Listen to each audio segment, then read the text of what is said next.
do you ever feel that time is just not on your side? And you haven't got enough time in a day and everything seems to be a bit of a rush? Well, that seems to be my life in a bit of a nutshell, really. I seem to be always on the go, trying to cram things in, multitasking and trying to get as much done as I can in the finite period of hours that you've got in a day.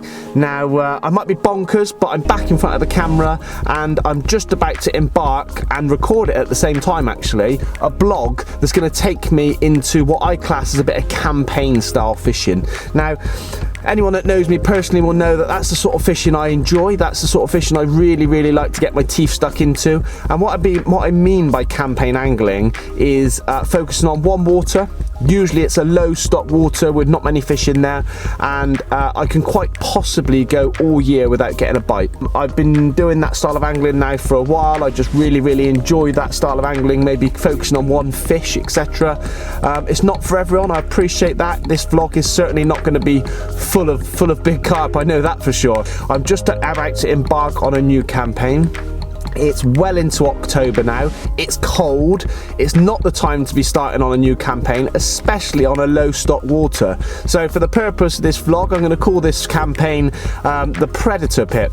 Now, it's about 12 acres in size, and it's got probably in the region, not 100% sure to be honest, probably in the region of about 12 carp, maybe up to 20 at the very most. It's got a very complex documented history of predation, so unfortunately it's not fenced. It's a public water. It's full of challenges, and over the years, sadly, it's been susceptible to otter predation. So what's left in there, I have no idea. But I shouldn't really be taking it on at the end of October, because you know, those opportunities to see the carp feeding in the edge or sitting up trees and watching them ghost in and doing all the stuff that carp love to do in the warmer weather, and you can plot your kind of approach based on where they are and location, etc., and what you see, all that good stuff, you know, all those lovely bits that you enjoy as a part of a campaign, and you can piece the pieces together before you kind of start and plot up and plan your attack. I'm probably not going to have the benefit of seeing because it's cold. I have no idea where these carp are going to be. I've done a few walks around, I've had a good old look, and I've kind of had a feel for it really, and like I do with every campaign, I don't know if you guys do the same, it's kind of a process of falling in love with the lake for me. I've started walking around it and I always liken it oddly to like a relationship. You know, you kind of, the more time you spend at that lake, the more you hopefully fall in love with it, and the more your relationship sort of blossoms with that lake and its environment. It's almost like the wildlife start to accept you. You get to kind of understand all the little nooks and crannies of the lake, and kind of the relationship blossoms, and I'm hoping that that's what's going to happen. I'm kind of getting that now. I've done plenty of walks around and I'm really getting a feel for the place, so I thought, why not? Let's go for it. I've got between now and Christmas, which is, wow, what is it now? It's the 24th of October. I've got between now and Christmas to try and make something happen, because, yeah, you know, when Christmas is fast approaching, that's the time for me to sort of focus on my son and kind of get into the Christmas spirit and all that sort of jazz. So, yeah, I'm not too sure where this vlog's going to take me, but what I promised myself is I'll try and film as much as I can. It's all going to be work overnighters, so I'm going to be getting there when it's dark and packing up when it's just about to get light. So, but I'll try and document it along the way. You can come with me and have a look at the trials and tribulations of this style of angling. And if I catch one before Christmas, I think generally that is going to be a massive result. But there'll be other things going along in my life that I'll try and record at the same time. But in the meantime, it's Saturday and I'm going to go up and have a look at the Predator Pit now. I've got my kit on, it's nice and warm, so yeah, let's get up there for a little wander. And I might, got a bag of bait here, might just trickle a bit of bait in, because my plan is to try and start and do my first night or two, work overnighter, next week. So in the meantime, let's get up there. It's about an hour away for me, so it's yeah, a bit of a drive, but yeah, I'm focused and I'm ready for it, so come along.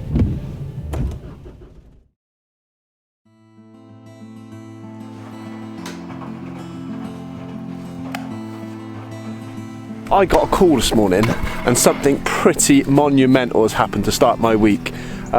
What is the time now? The clocks went back this weekend, so it's 6:30.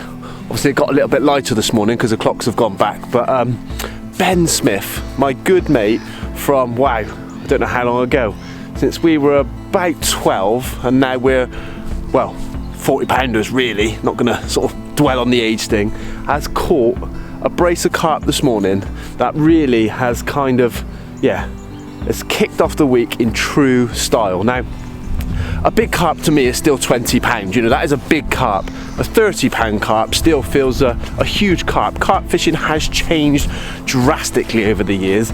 Now, I guess if you just come into carp fishing now, carp fishing is very different to what I'm just about to describe. But when me and Ben started carp fishing, a handful of 40-pounders were all that the season did across all the anglers in the UK every year. You know, the likes of Basil and those big fish back of yesteryear sort of held the crown, but only a few of those got caught every year. Now, to think that what I'm just about to share in Ben's special moment this morning is actually 2 40-pounders that he's caught in the same morning is just like, that just blows my mind, you know, that how carp fishing has changed. And this, to me, and definitely to Ben, is just an amazing occasion. You know, that is 2 huge carp. So we were talking last night, Ben gets very limited time to get out on the bank, just like myself. He's got a busy job, he's got a young family, fairly young family, obviously a wife, and fishing sort of comes down on the pecking order a little bit. So to see that Ben has had sort of a moment that I don't think he'll ever forget, is to catch 2 40-pounders in the same night is just amazing. Now, we were sort of exchanging a few texts last night, and there was a couple of fish that Ben sort of wanted from his campaign on this particular lake, and one in particular is a carp known as Crinkletail, lovely old carp. And he sent me a picture of I caught it actually last year, and he sent me a picture and said, I'm having this one tonight. And you know what it's like, mates sort of bounce a few ideas around, don't they? And yeah, we kind of egged it on a little bit, and lo and behold, he's got that fish in the sack. So wow, talk about talking a big carp onto the bank. And yeah, what a way to kick off. Well, it's autumn now, it's going to soon be winter, so Ben's going to be ecstatic. I'm ecstatic because sharing a moment with one of your best mates feels just exactly like catching one yourself. So yeah, I thought I'd try and capture a bit of it on camera, and hopefully you'll if the rain stops and the sun just peeks over the Cotswold trees, we'll get to see 2 lovely big carp to kickstart the week. So come on, let's go and have a look. Morning, mate. What is going on? My word. What is going on? Mate, I think I definitely took that one into the net for sure. Mate, incredible. Let me shake your hand. Well bloody done. Thanks for coming, buddy. Mate, it's you look a bit tired. Tired? I had no sleep. I had 3 bites in the night. Bloody hell. So yeah, I am tired, but it doesn't matter, does it? Yeah, mate, get that kettle on. Get that bloody kettle on. That is a once in a lifetime moment, Ben, isn't it? Certainly is, Mike. Yeah, I mean, it's possible on here, of course, but you know, it's been tricky for a while now, hasn't it? So mate, it's shut up shop for like 4 or 5 weeks, isn't it? Exactly that, yeah. So yeah, mate, I bet you are, and I'm chuffed to be here to share it with you. So right, let's have a cup of coffee. Let's wait for that sun just to peek over the brow of the old Cotswold trees, and hopefully, mate, I can do you proud with these pictures.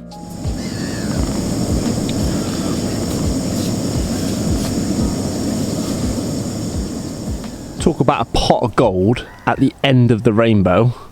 The lights just dipped a little bit, so we're just finishing off our coffee. But how about that?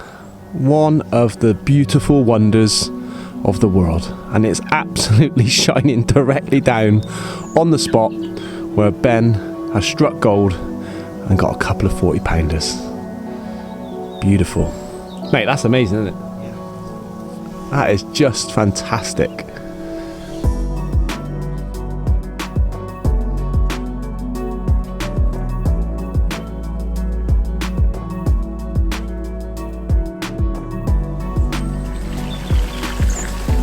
That's the first one. Oh.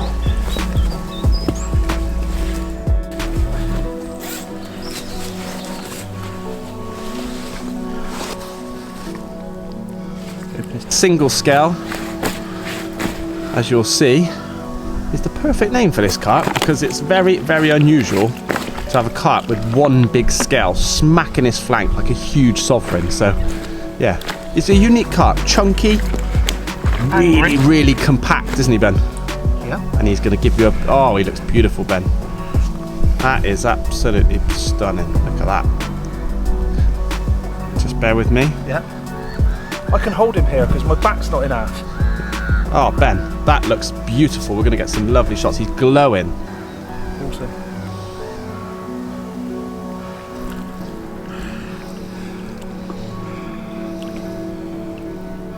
That's a big old carp, man.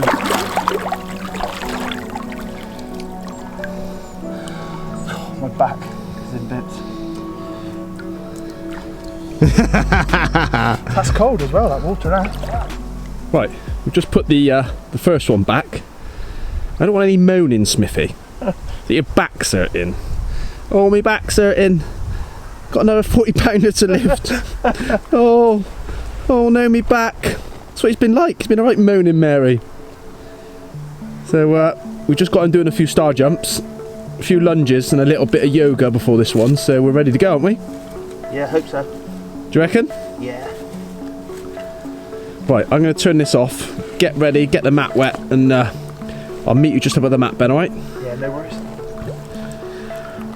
For another big carp cuddle.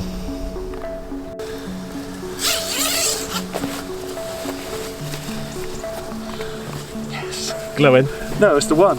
Is it? Yeah, 100%. Is it the one you wanted? Yeah, certainly is, look. Oh, That's one of the telltale signs. And there's the other. oh, that lovely crinkle tail. That's the one, Ben. That's the one. Oh, yes. Well done, mate.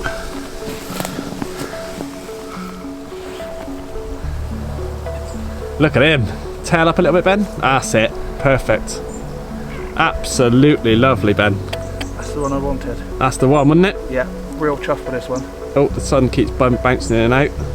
I'll tell you what I will do, Ben. Let me get a bit of a close-up for you, Ben.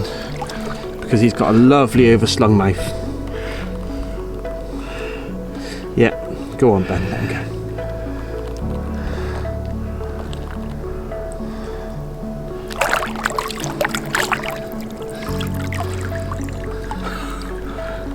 That was hard work. I think you might be going home. Oh, my back's in bits, Mike. Seriously. Well, Ben has to lie down because his back. I think this is a sign of a good morning.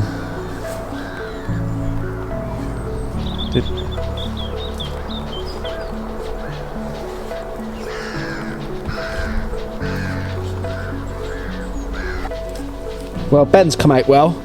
Got a couple of cracking pictures, apart from his back. But me, I've got to go to work, and I've gone over the top of my waders. I'm absolutely soaked. It actually looks like I've weed myself. That's going to go down well, isn't it? Never mind. Right, time to get to work. Are you happy, Ben? Mate, I'm happy, yeah, I'm chuffed. Thank you for your help. That'll do, won't it? My back's in bits, but it's worth it, I guess. What are you going to talk onto the bank tonight? Now, just a good night's sleep tonight, that'll do me. Well, I'm in the office, as you can see, and I thought I'd take this rare opportunity because the camera's stable, got it on a tripod. I can give you a bit of an update of what's been happening so far since I caught up with Ben last week.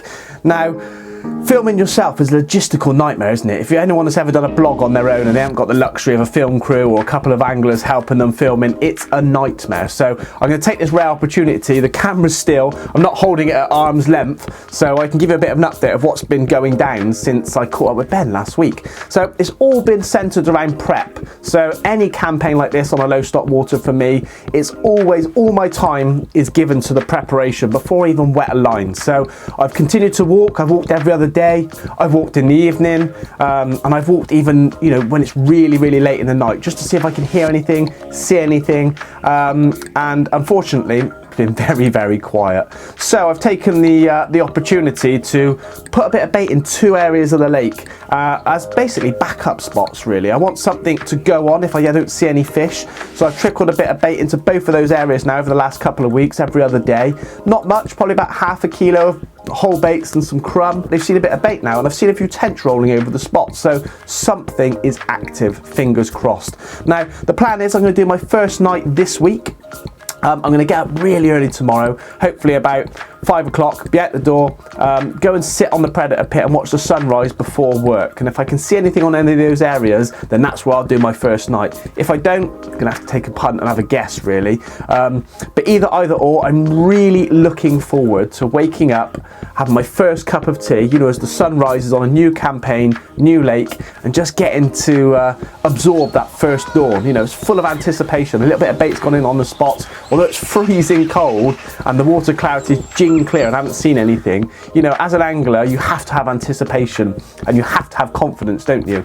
So, yeah, last night I spent the night doing some rigs, you know what it's like, stripping the rods down. I even put some new fluoro leaders on. So they're all done and dusted and they're ready to go. And hopefully tomorrow now, I'll be out the door nice and early. It'll still be dark, but I can see, just to see if I can see anything. If I can, tomorrow's night after work can't come quick enough. So next time I check in, I'll probably be at the lake if I got enough light to do any recording. But thought I'd give you a quick update. That's what I've been up to. It's all been prep, and that's where all my time's been invested. But my first night is looming.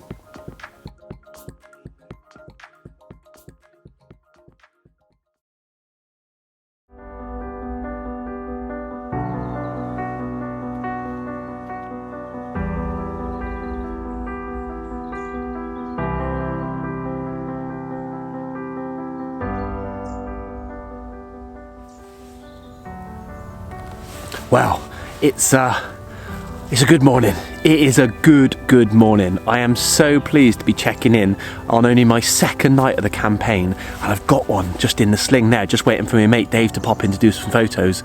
Wow, I just wasn't expecting that. You know, I wasn't expecting to catch one so quickly. I wanted to, I set myself a target, as you know, at the start. If I can get one fish between now and Christmas, you know, I would have been happy, but to get one so quickly, only on my second night, I'm absolutely buzzing. It's not a big fish by any stretch of the imagination. I don't know all of the fish in here, but it doesn't sort of immediately jump out at me. There's hardly any fish in here, to be honest. But it's a lovely, clean fish, and I'll get them out in a minute for the photos. But yeah, the first night I did last week, I didn't bring the camera with me. Well, I say I didn't bring the camera with me. I didn't actually get the camera out the bag because I'm turning up now and it's pitch black by the time I get my rods out. So to get the camera out, it's yeah, it's a bit of hard work. So I thought to myself, well, I'll check in if something happens, and this is why I'm here. Something has happened and I've got one, which is fantastic. Yeah, the first night that I did last week, I had a couple of tench off the spot, so I was kind of feeling confident that maybe, you know, the fish are still active, something's feeding on the areas. That's always a good sign, isn't it? And then last night I got the rods out, same area. I started getting a couple of little liners. One pulled right up and nearly pulled out the clip, and I was thinking, blimey, this could be interesting. And then just before first light, it's absolutely melted off. No mistaking it. No tench bite. None of that jittery. Just whee! And it's always a bit nervous, isn't it? The old knees are knocking. You get your first take of your campaign. And it's a lovely clean fish. So I've just popped him in the retainer. As I say, Dave's just going to pop in and do some pictures for me before he gets to work, and then I've got to pack up and get to work myself. So yeah, it was only a quick check-in. Couldn't have gone any better. I am absolutely buzzing, so I can probably build on this now. So but for the time being, I'm gonna have a cup of coffee, get my camera kit ready, and yeah, hold him up. Can't wait.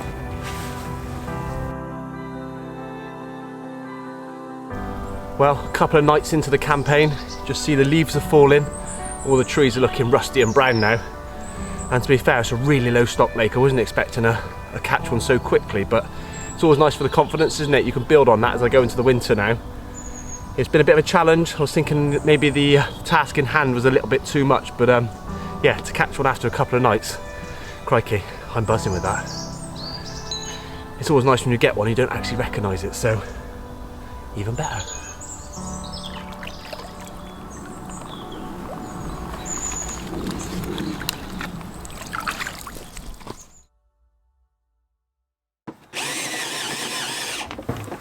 Well, I've been in and out of the garden doing some prep, and as you can see, it just never ends, does it? You know, I'm always doing something with the bait.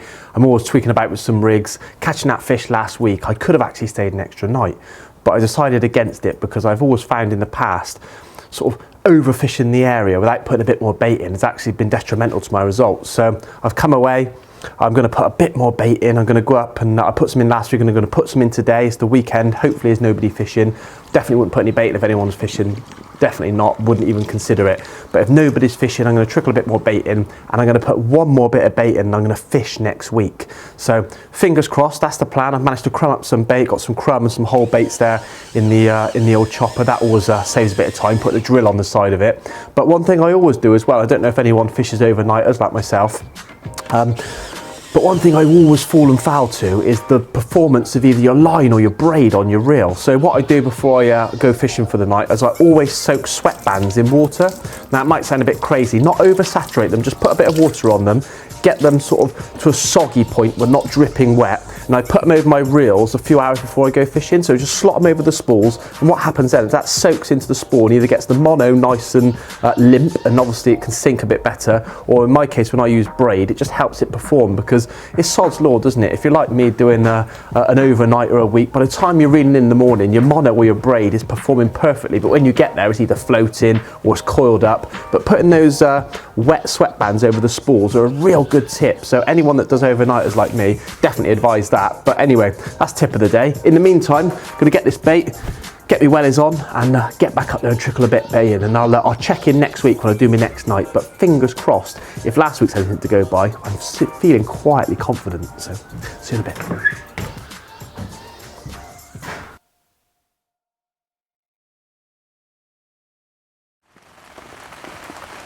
Well, good morning. I was hoping my next diary check-in would be another check-in of some success, but sadly, I guess the journey, the campaign, was always going to be fraught with some highs and lows. Fishing these low stock pits, I guess my target was only to catch one for the year. Obviously had that one last week, which was a great result for me. I feel I could work the area then. So I'm back. I came back last night, moved a few things around in work to get here about half an hour earlier than usual, just so I could beat the light. Got the rods out. Felt confident actually. It was warm. It was due to come in a little bit overcast, a little bit of drizzle, which you can probably hear on the bivvy now. And it was almost like an exact mirror image of what happened last week. I started to get some liners at about 10 o'clock at night, and I even filmed them. I even tried to film the sounder box, so I was convinced I was going to get a take on tape. And then you know what it's like if you're doing work overnight, is you have to get to bed at a reasonable time, because you know the next day work will suffer.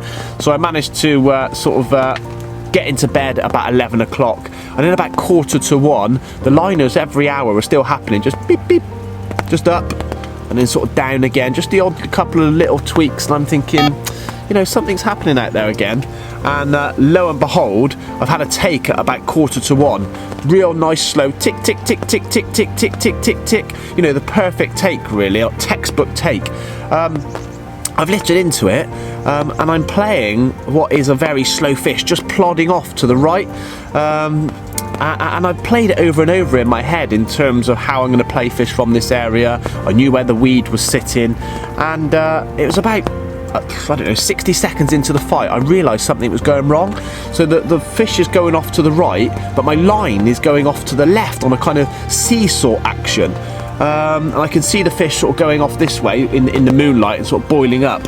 And I'm like, this is really strange. I thought I was caught on a bit of that Potamogeton, which this lake is sort of famous for. So I kind of steady pressure, tried to sort of flick it off, and it wasn't going anywhere. Little did I know that I was attached to, I don't know if you can see this, which is a sea fishing lead with the spikes there, with a cable tie on it, and a massive long length, I mean I've tangled it up now, it must have been 20-30 yards of braid.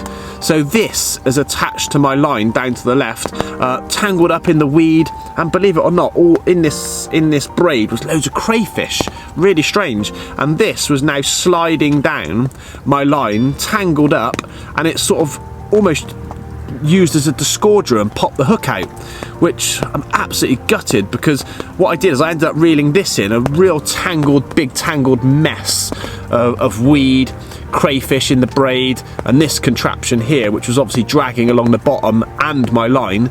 And I guess it's just really, really unlucky. I mean, crikey, I mean, I don't know whose this is, but somebody might watch this and think, oh, I lost that last summer. But if you did, thanks very much, because it's now out the swim, it's no longer a snag, and I've lost my second take of the campaign due to this being snapped off in the lake. I mean, talk about the highs and lows of a campaign on a low stock pit, but I guess I can take some encouragement out of getting another take, sort of my second take on my third night, and I guess I just got to sort of dust myself off and come back and have another go. So as you can hear, the rain's trickling down on the bivvy now. It's actually, everything's sopping wet. I'm going to have another coffee and then get back to work and try and plan my assault for next week. But needless to say, it's getting a lot colder now, and time is ticking on, and I haven't got long, as you say. You know, I only planned to do this campaign up until Christmas, so if I'm really going to catch anything else, I need to get my skates on. I need to park my life admin, sort of put it on hold for a minute, and try and get another couple of nights in the next couple of weeks. But how's your bloody luck, really? That is really unlucky, isn't it? So never mind, let's get to work, and I'll lick my wounds and yeah, see what happens next week.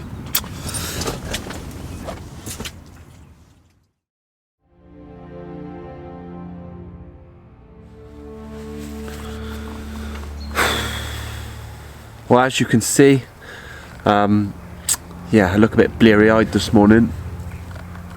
I haven't had much sleep, and after that fish, I've been full of confidence, and I've actually done a couple of extra nights over the last couple of weeks after work. Just trying to keep the momentum up. Obviously, I'm trying to be here as often as I can before work, popping in for a look, and yeah, just trying to keep in tune with the place. It's slowing right down. You know, the leaves are falling more heavily now, and the lake looks like it's almost going to sleep. It's cold. It's really cold. I've got yeah, I'm wrapped up in the layers this morning. But the reason I didn't sleep last night is I've been aware that I'm not the only one fishing, and sadly, it's not a fellow angler that I can share a cup of tea with.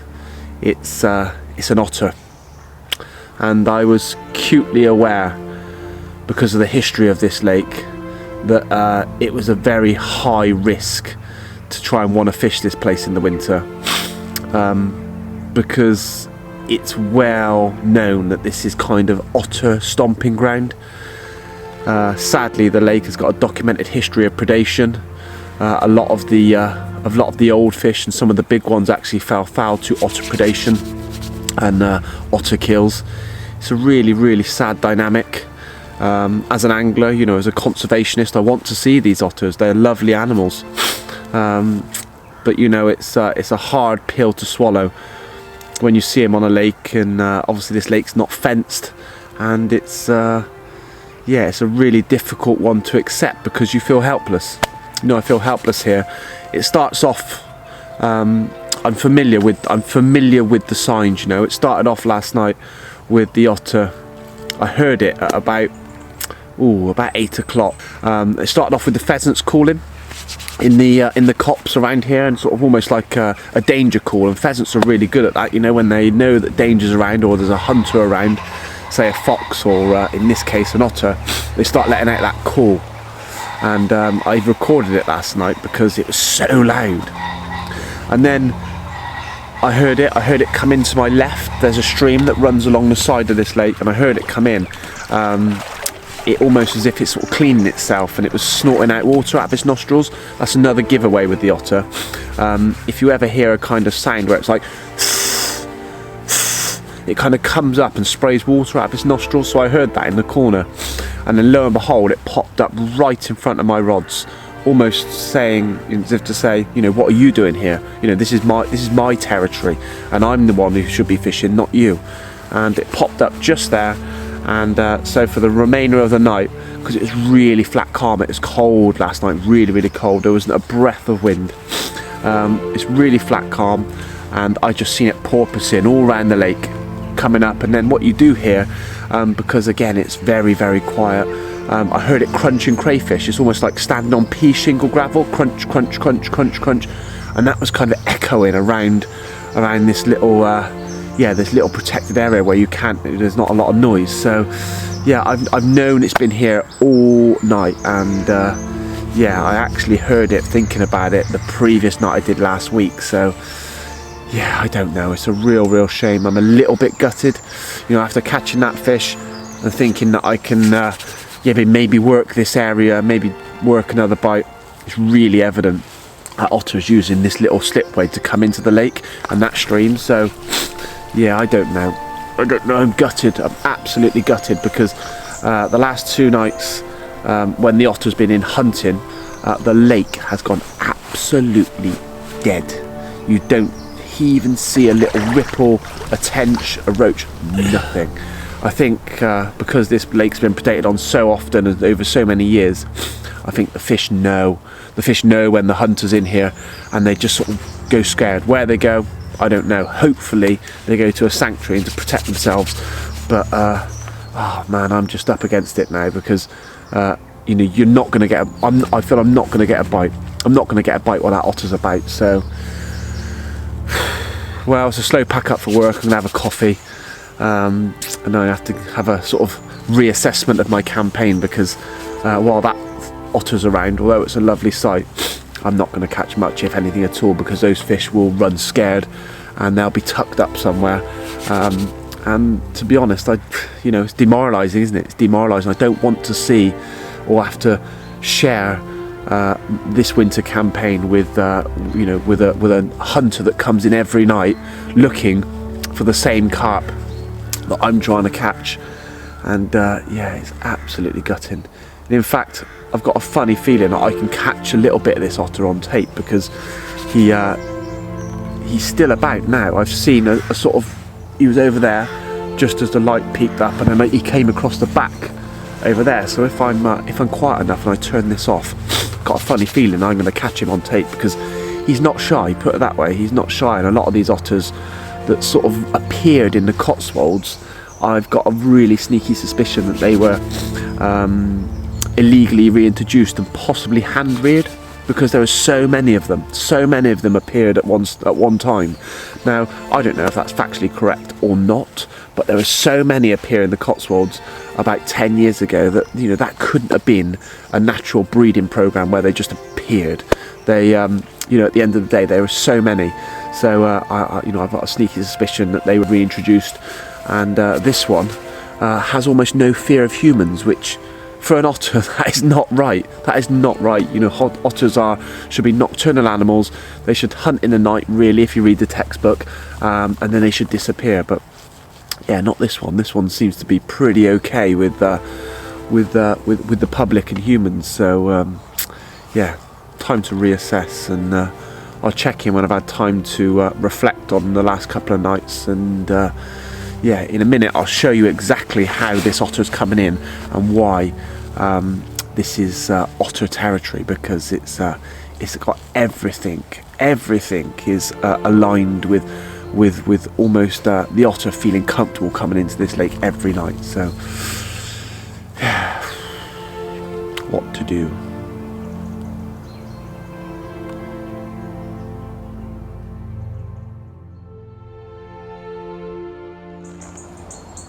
Well, I'm trying to film the otter, and I don't know if you can see it. There's a trail of bubbles that go out there, and he will pop up, I reckon, somewhere around here.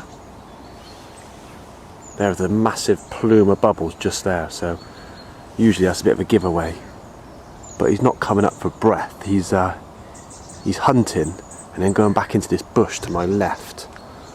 But we might just get lucky. Oh, there he is. Going to off the end of the tree. He's now going out off the tree. There he is, popped up again. He's actually on the surface now. Very stealth. He just lie there very low, looking around.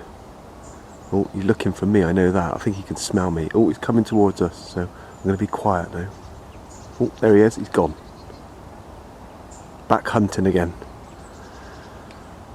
Obviously not very conclusive for getting a bite, especially when that's very close to one of my rods. So it's time to reel in and go to work. Might be the reason why I haven't caught anything. So obviously had his morning fill and he's off. Apex predator, They do and will hunt carp.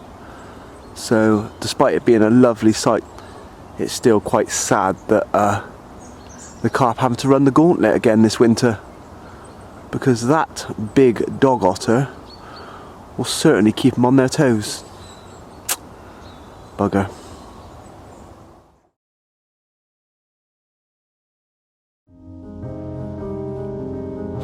Well, good morning. It feels like Siberia. It is absolutely Baltic this morning.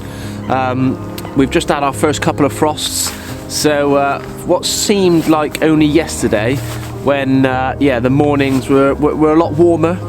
Now if you look around, you know, there's that steaming mist that comes off the lake at this time of the year, and the leaves are all falling everywhere. And we're sat here huddled round a warm cup of coffee that, to be fair, went cold within 60 seconds. It's so cold out here. You can see by the steam coming off our breaths. But I've been feeling a bit down in the dumps, if I'm honest, with the old campaign fishing after seeing that otter on the last couple of trips over on the predator pit. I decided that I maybe wasn't going to fish this week. I'm still keeping an eye on the predator pit, and I'm not going to give up. You know, you'll see the trials and tribulations of my campaign, and I guess one thing that you have seen just then is some of the trials that go with fishing low stock pits without a fence in the depths of winter, when there's when they are potentially susceptible to predation. So I'm feeling a little bit sort of wind knocked out my sails, and you know what it's like when that happens. You usually turn to your close mates, and there's a WhatsApp group or a couple of messages pinging here and there, and if they're good mates, they usually give the encouragement to carry on, and give you a little bit of a kick up the ass to say, don't worry mate, keep on keeping on, it only takes one bite. I've done it to Ben's done it to me, and Dave, and all the usual friends that we've got in our small circle. So Ben threw me a lifeline last night and said, mate, tell you what, why don't you not fish this week over on the predator pit? Come and see me. He said, we'll stoke up the barbecue, and we'll have a bloody good time. And do you know what? That whole invitation sounded so much more appealing. I mean, it's not something we do enough of, actually, Mike, is it? I mean, when you're sort of involved in those campaigns, it's tunnel vision, isn't it? That's all you can focus on. Although it sounds great to go and have a sort of barbecue with your friends, it feels like that's almost a wasted night's fishing, doesn't it, at times? Yeah. But like you touched on, you're keeping an eye on it. That the otter, unfortunately, is going in sort of every evening at the moment. I invited you along, and you took up the opportunity, and we had a really nice time last night. We put the fire on, we generally chilled out, and just caught up, because it's, like I said, it's probably the second time I've fished with you sort of in the last 12 months, isn't it? Yeah, but like you know what it's like, anyone that's in a campaign style sort of fishing, and you're fishing for a single fish, as I said at the start of this video, I don't think you can do it socially. You have to be pretty sort of single-minded, almost blinkered, you could say a little bit selfish at times. So although Ben invited me over and we've had a bloody good night, my mind is still firmly focused on that predator pit. I'm trying to sort of visualize what's going on, and I'm pretty sure there will be an opportunity for me to see just something that will open up a window of possibly another chance. So that's, I'll be back there next week. But my God, have the seasons changed? We've limped our way through. We had a barbecue, we ran out of gas, the Coleman's broke, so that's been a great bloody start to the session. Ben's forgot a warm coat, so we're huddled here freezing.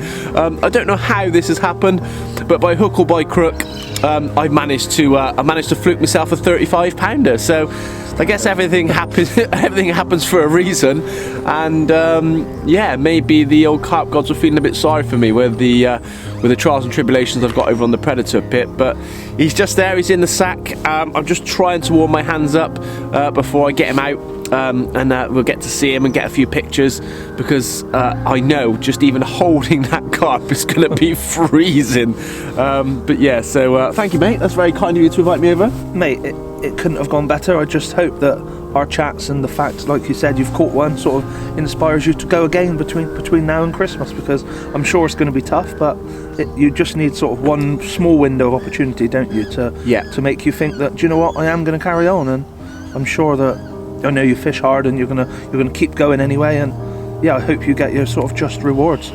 Well, mate, it's yeah. I came at the start of the session last night. I mean, I only get 15 hours fishing a night, so I finish work, fish, pack up. So I came last night feeling a little bit deflated, but mate, it's worked wonders. That fire last night and us putting the world to rights and catching a carp. Wow. I mean, it gives me a bit of renewed enthusiasm to just go again. So the predator pit, I'm coming for you, but I'll be back next week. But in the meantime, let's get this fish out and let's get to work, because it's freezing. Come on, mate, let's try and sort this out.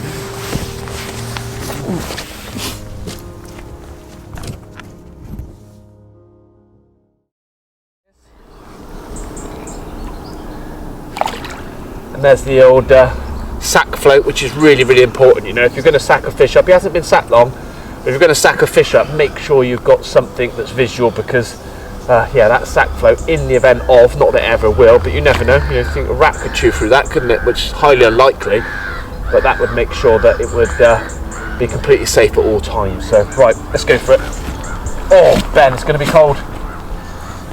There he is. Look at the size of their pecs. They're big old carp in here, very big framed fish, so look at that. One thing I do when I get a fish out of the sack is I tail out first. I think it's always important. Keep the fish's head covered until you want to lift it up. So, and I don't know if you can see that, but there's a couple of little leeches here. So I hate to say it, but those fish are slowing down because it's freezing. So anyway, let's get this one up. Look at that. Ben, bring the camera over, have a look at this.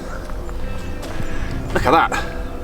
Absolutely full of cremino, which is a good sign this time of the year. You want it to be passing the bait, so yeah, good stuff. Right, let's go for it. Hands are cold. Whoa. Are you ready, Ben? Yeah, it's fine. Oh, just looking back now, I can clearly remember how freezing cold my hands were.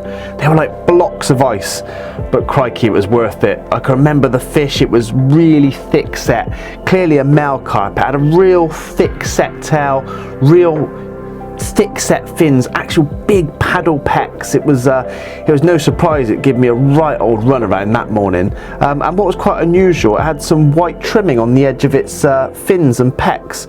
No idea what causes that. I've seen it on a few carp over the years, but yeah, really unusual. But just look at the size of its pecs. They were like shovels. Lovely, lovely way to start the day. There we go.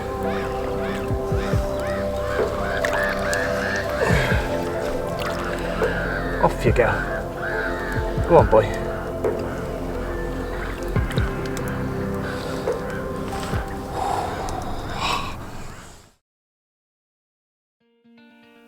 Well, I hate to admit it, I have just ran out of time, and I knew my time limit was when I had to put the Christmas tree up. And I put the Christmas tree up yesterday, and to be fair, I'm a bit of a humbug, a bit of Christmas. It's for kids, isn't it? So that Christmas tree's up for my son, Declan. He is ecstatic with the Christmas spirit, and oh, it's great to see, you know, and that's life priorities, isn't it? So I could have just kept the blinkers on, and this is why I'm always very dubious about having a campaign under my skin, because I can become very selfish. I can put the blinkers on, everything else gets put to one side, and all life's priorities usually fall to the wayside while you focus on the fishing. So I'm always conscious of that, and especially at this time of year, it's Christmas, isn't it? So I have to park the rods till next year, put them away, and get into the festive spirit.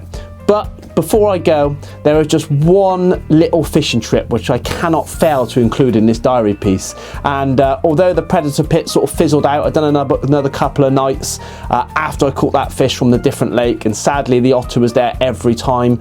But I did get out just one more time on the same venue I caught the 35 from, and I took a guest from the factory, Cameron. He's been asking to come along, doesn't get much time to go fishing, and in fact hasn't got the luxury of being a member of any syndicates with any sort of bigger fishing. Now, Cameron's been fishing for a while, caught plenty of carp, and you know what? I took him along to this venue knowing full well if he gets a take, it could be something really special, a real early Christmas present for Cameron. And you guessed it, you know what's coming. We did a night, and well, let me not tell the tale. Just have a look what happened on that one single night we did. He had a take which resulted in something really, really special. It's speechless, but hopefully. Oh, I don't even know. I don't know. I just can't find the words, Michael. Mate, that's the best bit about carp fishing. You got to do the big thing now and hold it up for your picture. Yeah, I'm looking forward to that bit. Yeah. Looking forward to that. Speechless. I'm going to finish off with that. I'll let you enjoy the ecstaticness and the joy of Cameron's face catching a huge carp. And until next time, I've kept this on my desk as a little reminder that every day I look at this sea fishing lead and think, just what if I would have landed that fish? But hey ho, you can't win them all, and I'll be back probably at the Predator Pit when it warms up next year. Unfortunately, or fortunately, whichever way you look at it, you know, once otters have easier food and easier pickings with bird eggs and things like that, then they leave the lakes alone. They go in search of the easiest food source they can find. So this is my gentle reminder, this little thing here, and yeah, it's almost like I might actually put it on the Christmas tree, just as almost like a little bauble, just to remind myself that I must go back and seek some revenge. But until then, I'll see you next time, guys, and if you're out having a go, hope you catch a big one. Oh, look at that. Yes, Cameron. That's it. That's an early Christmas present, mate, isn't it? Won't get one better. Let's get him back, mate. Slowly.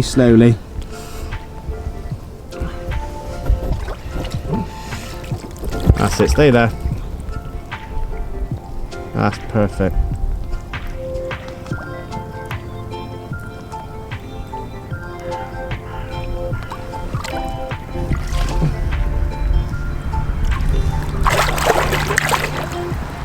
What's that say? Thank you, Mr. Carp. Well done, mate. Oh, well done. Look at the smile. The smile says it all. Think it much better than that, do you? Well done. Ah. Well done.